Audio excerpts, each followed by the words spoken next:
Al revisar las Escrituras, podemos notar que el error no solo se define por lo que hacemos, muchas veces está relacionado con el cómo, la forma, y muchas veces está relacionado con el por qué, nuestros motivos. Y ese es el tema de nuestra conversación hoy.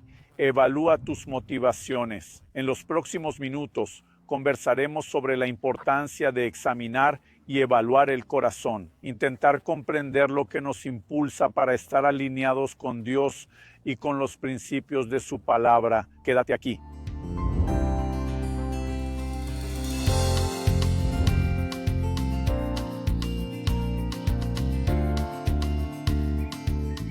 Bueno, hoy estoy en el Valle de los Cazadores, en la región de Yöreme, Capadocia, Turquía, pasando para traer una palabra a tu corazón. Quiero llamar tu atención para que nosotros, que deseamos vivir para agradar a nuestro Señor, como dice la palabra de Dios, estemos alineados, podamos estar alineados. Cuando se observa la definición de pecado, se puede afirmar, siguiendo lo que dice uno de los pasajes bíblicos como Juan 3:4, que se trata de la transgresión o desobediencia a la ley. Esa es la definición bíblica del pecado. Normalmente valoramos la obediencia como hacer lo que Dios ordenó y no hacer lo que Él prohibió.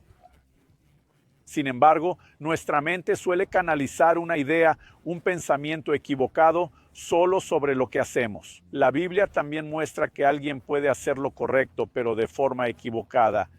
Por ejemplo, en Santiago 4:2, la Biblia dice: no tenéis porque no pedís. Algunos no reciben porque no oran. Pero en el siguiente verso, Santiago 4:3 dice: pedís y no recibís. Esta vez, no es que no recibe porque no pide, está pidiendo.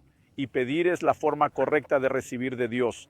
Pero dice: pedís y no recibís porque pedís mal. Cuando hacemos lo correcto de la manera equivocada, no obtendremos resultados. La cena del Señor, por ejemplo. La palabra de Dios nos dice en 1 Corintios 10:16 que Pablo habla del cáliz como el cáliz de la bendición que recibimos al compartir la cena. Tener comunión con el cuerpo y la sangre del Señor claramente nos bendice.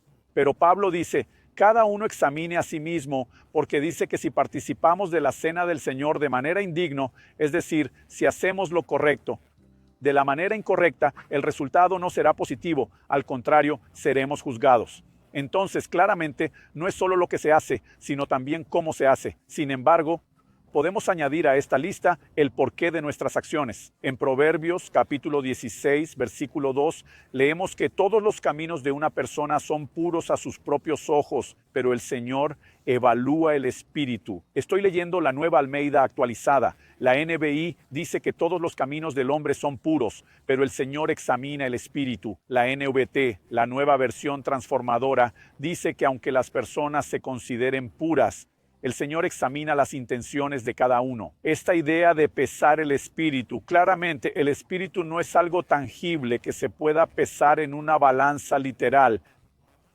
Habla de cómo Dios examina, de cómo sondea lo que hay en el corazón en relación con el texto. Por ejemplo, en el versículo anterior, Proverbios 16:1 dice que el corazón del hombre puede planear, pero la respuesta correcta viene del Señor. O sea, en nuestro corazón hay una disposición a planear, aunque eso no siempre coincida con lo que Dios ha planeado, y necesitamos que Él nos hable, que Él revele lo que tiene para nosotros. Luego, el verso 2 que leemos dice que los caminos de una persona pueden parecer puros a sus ojos, lo que muchas veces puede llevarnos a cometer errores sin que nos demos cuenta. Esto no implica que el no ver que estamos equivocados, que lo que hacemos no sea en sí mismo malo. Por eso la Biblia dice que el Señor sondea o evalúa el espíritu. El verso 3 que leeré en la NBI dice: consagra al Señor todo lo que haces y tus planes serán prósperos. Es decir, no se trata solo de hacer lo que planeamos, sino de rendir, de someter eso a Dios. Quiero que podamos ver los principios bíblicos que sustentan esta declaración. En primer lugar, me gustaría hacer la pregunta: ¿qué hay en tu corazón?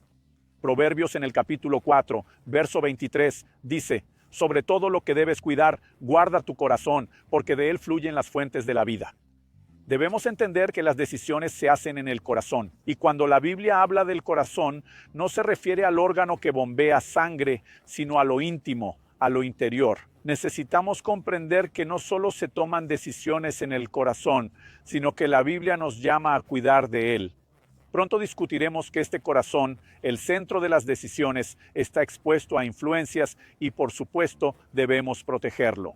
Pero la advertencia de protegerlo ya muestra que puede deteriorarse de alguna forma. Entonces, cuando miro las Escrituras, veo a personas queriendo hacer lo correcto por motivos equivocados, mientras que vemos a personas que incluso fueron guiadas por Dios para no hacer lo incorrecto porque tenían motivos correctos. Así que un ejemplo de algo que no es erróneo en sí mismo es la predicación del Evangelio y de la palabra. Nadie de nosotros sería loco al clasificarlo como incorrecto. La palabra tiene el poder de traer fe y arrepentimiento al corazón de quienes deben ser alcanzados por el Evangelio. El apóstol Pablo dice en Filipenses capítulo 1:14, a los 17, los hermanos en su mayoría, motivados por mis cadenas, hablan la palabra con más coraje. Es cierto que algunos proclaman a Cristo por celos y rivalidad, pero otros lo hacen con buena voluntad. Estos lo hacen por amor, sabiendo que deben defender el Evangelio. Sin embargo, aquellos predican a Cristo por interés personal, no sinceramente, pensando que así pueden aumentar mi sufrimiento en prisión. Entonces, Pablo menciona a personas que, como él, predicaban el Evangelio con buenas motivaciones, pero otros que no necesariamente. Más adelante, Pablo preguntará qué importa siempre que el Evangelio sea predicado. Y con esta pregunta, ¿qué importa? No está diciendo que la motivación de quien predica el Evangelio no es importante. Él dice que los resultados no dependen de la motivación de la persona, porque el poder no está en el sembrador, sino en la semilla que se lanza. Eso no significa que la persona con motivaciones incorrectas no responderá ante Dios, que pesa, evalúa, examina y sondea los espíritus. Así que hay algo que debemos tener en cuenta. Hechos, capítulo 8. Nos cuenta cómo Felipe predica el Evangelio en Samaria. Hay un avivamiento en esa ciudad, pero si lees el capítulo 8 completo, la mayor parte del tiempo notarás que la persona más destacada, la más comentada en la historia, incluso más que Felipe, es Simón el Mágico, alguien que llega a la fe. La Biblia dice que antes de su conversión, él engañaba a las personas de esa ciudad. Era una gran figura, una persona reconocida. Cuando llega el Evangelio, la palabra de Dios nos muestra que este hombre se arrepiente, cree, es bautizado, sigue a Felipe de cerca, está impresionado por las curas y los milagros, pero cuando llegan los apóstoles comienzan a imponer las manos para que las personas reciban el Espíritu Santo. La palabra de Dios nos muestra que él, de alguna manera, se emocionó con todo esto. Pero llega un momento en que les ofrece dinero a los apóstoles. No lo hace con la intención de comprar el Espíritu Santo para sí mismo. La propuesta que él hace podría ser considerada por muchos como algo incluso legítimo. La Biblia dice que él dice en el verso 19, denme también a mí ese poder para que la persona sobre la que impongan las manos reciba el Espíritu Santo. En otras palabras, déjenme ayudarles en este proyecto noble. Lo que él quería no era malo en sí, pero ¿qué responde Pedro en el verso 20? Que tu dinero sea destruido contigo porque pensaste que con él podrías comprar el don de Dios. No es el don del Espíritu Santo, sino de transmitirlo. 21. No hay parte ni porción para ti en este ministerio, porque tu corazón no es recto ante Dios. El problema no es lo que él deseaba, sino por qué lo deseaba. Este hombre que brilló, estuvo bajo los reflectores y ahora con la llegada del Evangelio que llevó Felipe, ha caído en la penumbra. Tenía de alguna manera sed de volver a ser reconocido y quería usar las cosas buenas de una forma incorrecta. Por otro lado, la Biblia nos dice en Génesis capítulo 20 que cuando Abimelech, engañado por una afirmación de Abraham de que Sara era su hermana y no su esposa, la toma como su propia esposa. Dios se le presenta en sueños y le dice que será castigado por la mujer que tomó, que está casada. Él contesta a Dios en el sueño. ¿No fue él quien dijo que era su hermana? Ella también me dijo que él es mi hermano y él dice que lo hizo con sinceridad y en inocencia. Dios le responde, sé que lo hiciste con sinceridad, por eso Dios impidió que pecaras contra mí. Lo que él iba a hacer era malo, aunque no lo supiera, y la Biblia menciona pecados por ignorancia. Pero como su corazón era puro, Dios lo detuvo. Necesitamos entender que, en realidad, lo que está en el corazón determina a menudo la evaluación, no solo de lo que hacemos, sino de por qué lo hacemos. La pregunta es, ¿qué influye en el corazón? Según a los Corintios 9:7, dice que en el momento de la ofrenda cada uno contribuya como propuso en su corazón, pero cuando Ananías ofrendó, el apóstol Pedro le pregunta en Hechos 5, ¿por qué llenó Satanás tu corazón para que mentiste al Espíritu Santo? Esto significa que el corazón está sujeto a ciertas influencias. Primero, Ananías se rindió a la influencia del Espíritu Santo y así comienza el deseo de ofrendar. En algún momento Satanás consigue entrar y corromper.